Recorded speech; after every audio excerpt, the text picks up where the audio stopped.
He had lived alone in the lighthouse for 15 years. The nearest neighbor was 8 miles away. Just him, the sea, and silence.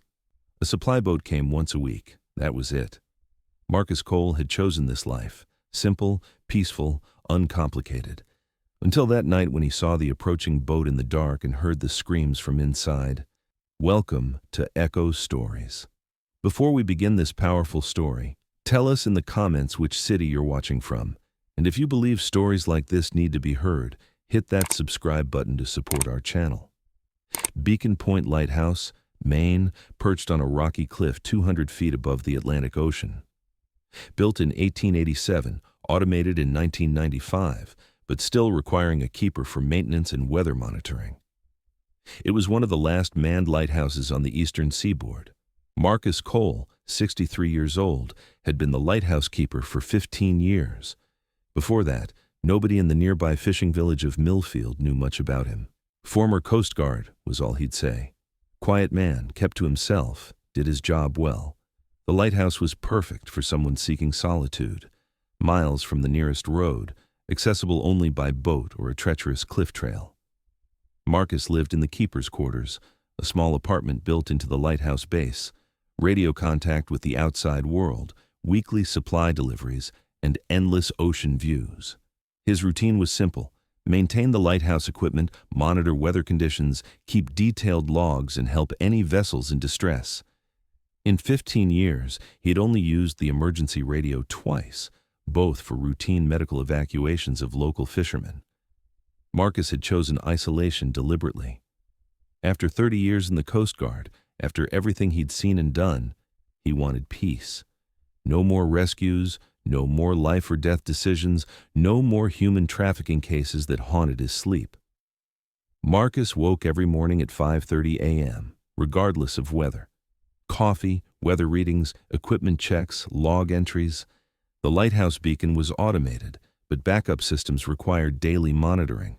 Evenings were spent reading, listening to weather radio, and scanning the horizon with binoculars, old habits from his Coast Guard days. He'd spot fishing boats, pleasure craft, occasional cargo ships passing in established shipping lanes. The village supply boat came Thursdays.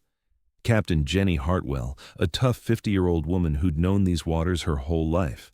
She'd bring groceries, mail, propane, and occasional news from the mainland.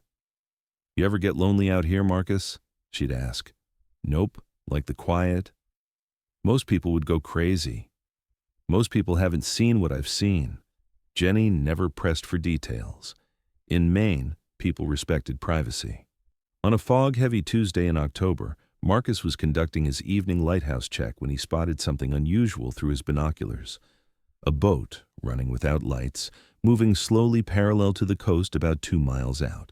Fog was thick, visibility poor, but Marcus's trained eye caught details others would miss. The vessel was approximately 60 feet, diesel-powered, moving deliberately rather than lost. No distress signals, no navigation lights, no radio chatter. Smugglers, Marcus thought. Drugs, probably. None of his business anymore. He logged the sighting per protocol.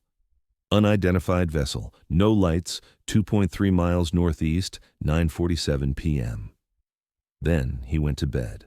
But old instincts don't die easily. Marcus found himself checking the waters more frequently over the following days. The same boat returned Wednesday night, then Friday. Always the same route, same time, same lightless approach. Marcus began documenting everything: course, speed, weather conditions, timing. By the 4th sighting, Marcus recognized the pattern. This wasn't random smuggling. This was organized, scheduled, professional. The kind of operation he'd spent 30 years trying to stop. During his Coast Guard career, Marcus had specialized in maritime interdiction. Drug runners, human traffickers, arms smugglers. He'd seen every trick. This boat showed all the hallmarks of human trafficking: regular schedule, careful approach, minimal crew visible on deck. Marcus called it in to Coast Guard Station South Portland. "This is Beacon Point Light, reporting suspicious vessel activity." "Copy, Beacon Point. What's the nature of the activity?" "Recurring vessel, no lights, suspicious behavior pattern. Any immediate distress or danger?" Negative, but pattern suggests illegal activity. We'll add it to our patrol log. Thanks for reporting. That was it. No follow-up, no investigation. The Coast Guard was understaffed, overwhelmed with drug interdiction along the entire eastern seaboard. The following Tuesday, fog was even thicker. Marcus was tracking the usual route when he heard something that changed everything. Voices carrying across the water, human voices, speaking in what sounded like Spanish and possibly Arabic. Then he heard it, a woman's scream. Brief, quickly muffled, but unmistakable. Marcus grabbed his powerful spotlight and swept the water. The beam caught the boat about 400 yards out. For just a moment he saw figures on deck, and what looked like people being forced below deck. The boat immediately changed course, heading away from shore at high speed. Marcus had seen enough. This wasn't drug running. This was human trafficking. Marcus hadn't felt this surge of adrenaline in 15 years. Every instinct from his Coast Guard days was screaming. He knew the signs: forced labor, sex trafficking, modern slavery. The same operations he'd spent decades fighting. He tried the Coast Guard again. South Portland, this is Beacon Point. I have probable human trafficking activity. Beacon Point, what's your evidence? Observed forced movement of persons, heard distress calls, pattern consistent with trafficking operations. We'll need more than observations to launch an investigation. Can you provide vessel identification, photographs, or other evidence? Negative. Suspect vessel runs without lights, avoids identification. Continue monitoring. Report any immediate emergency situations. Marcus knew bureaucratic brush-off when he heard it. In his active duty days, he'd have had authority to investigate. Now he was just a lighthouse keeper with binoculars. But those screams, he couldn't ignore them. Marcus spent the next week preparing. He hadn't used his tactical equipment in 15 years, but he'd kept everything. Night vision goggles, waterproof communications gear, emergency beacon, even his service weapon. He also had something traffickers wouldn't expect: intimate knowledge of these waters. 30 years of Coast Guard service along the Maine coast. He knew every current, every hidden reef, every cove where boats could hide. Wednesday night, Marcus positioned himself on the cliff with night vision equipment. When the trafficking boat appeared, he was ready. This time he could see everything clearly. Approximately 15 to 20 people crowded on deck, hands bound, clearly in distress. Armed guards keeping them subdued. The boat was heading toward a small cove about 5 miles north, a place Marcus knew well. Time for action. Marcus had kept his old Coast Guard inflatable boat in the lighthouse boathouse. 15 years without use, but well maintained. He loaded emergency gear, communication equipment, and prepared for what might be his final operation. He launched just before midnight, using a route that would intercept the trafficking vessel before it reached the cove. Dark water, no moon, fog providing cover, conditions he'd operated in hundreds of times before. Marcus reached the cove first and positioned himself between the trafficking boat and shore. When the vessel appeared, he activated his emergency spotlight and Coast Guard authority he technically no longer possessed. This is the United States Coast Guard. Stop your engines and prepare for boarding. The trafficker's response was immediate: gunfire. But Marcus had expected that. 30 years of experience had taught him how these operations worked. He'd positioned his boat behind cover, and now he had evidence of both trafficking and weapons violations. What followed was a careful game of cat and mouse that Marcus had played many times before. The traffickers were armed but panicked. They knew the waters, but Marcus knew them better. Using radio protocol he hadn't spoken in years, Marcus contacted Coast Guard emergency frequency. Mayday, Mayday, this is Beacon Point Light. I have human trafficking in progress, shots fired, immediate assistance required. Beacon Point, what is your status? I am engaged with trafficking vessel, approximately 20 hostages on board, armed suspects, location Whale Cove, Beacon Point area. Beacon Point, are you law enforcement? Former Coast Guard, 30 years service, currently preventing escape of trafficking vessel. This time, the response was immediate. Coast Guard cutters were dispatched, along with Maine State Police Marine units. While waiting for backup, Marcus used skills he'd hoped never to need again. He managed to disable the trafficking vessel's engine using tactics from his interdiction days, forcing them to beach in the cove. The traffickers had two choices: surrender or flee on foot through treacherous Maine wilderness. Most chose surrender.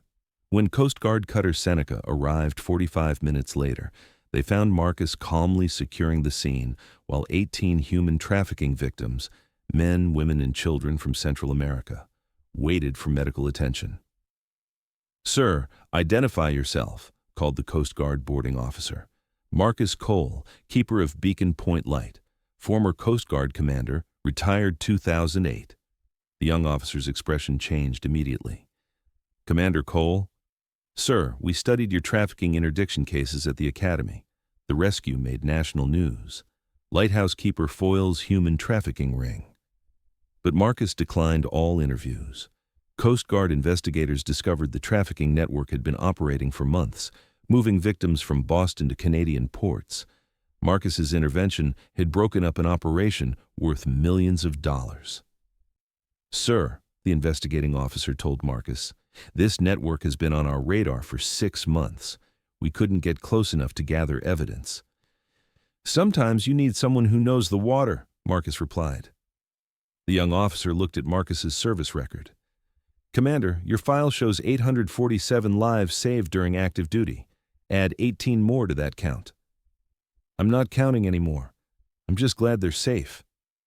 2 weeks later, Marcus was back to his routine. Lighthouse maintenance, weather monitoring, quiet evenings with books and radio. But something had changed. The isolation felt different now, not like hiding, but like watching, protecting. Jenny, the supply boat captain, noticed the difference on her next visit. "You seem, I don't know, more alert lately. Just paying closer attention to things." "Good thing, too. Whole coast is talking about what you did." "Coast Guard did the work. I just happened to be in the right place." "Marcus, you saved 18 people's lives. That's not just happened." Marcus shrugged. "Part of the job." "What job?" "You're a lighthouse keeper." "Same job I've always had, keeping people safe in dangerous waters." Within months, Marcus found himself consulting with Coast Guard units along the eastern seaboard. Not officially, he remained lighthouse keeper. But his expertise was too valuable to ignore. Young Coast Guard officers would visit Beacon Point, ostensibly for lighthouse inspections, actually for training in trafficking recognition and maritime interdiction techniques.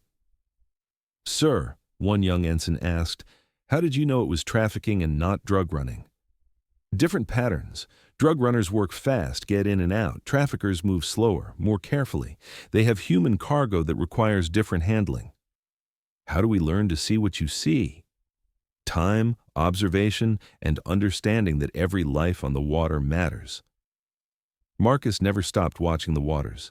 His lighthouse became an unofficial Coast Guard observation post. Though no paperwork reflected this arrangement, local fishing boats began checking in with Marcus via radio. Not required, but they felt safer knowing someone was watching. Beacon Point Light. This is fishing vessel Mary Catherine. Heading out for the morning. Copy, Mary Catherine. Have a safe trip. Weather's good today. It was a small thing, but it created a network of watchers along a coast that had become a highway for human traffickers. Marcus had found his purpose again, not hunting criminals across the ocean, but standing watch over one small piece of dangerous water, making sure that when people needed help, someone was listening. On quiet evenings, Marcus would stand at the top of the lighthouse, 200 feet above the Atlantic, and watch the sun set over waters he'd protected for 45 years. He'd left the Coast Guard to escape the weight of those 847 lives saved, the pressure of knowing that every decision meant someone lived or died. He'd wanted simple, peaceful solitude, but solitude, he'd learned, didn't mean abandonment. It meant being ready when needed. A year later, Marcus still maintained Beacon Point Light, still lived alone, still preferred quiet to conversation. But he was no longer hiding from his past. He was using it. The lighthouse beacon still guided ships safely to harbor every night, but now it also served as a watchtower over waters where the vulnerable needed protection. Marcus had learned something in that lighthouse.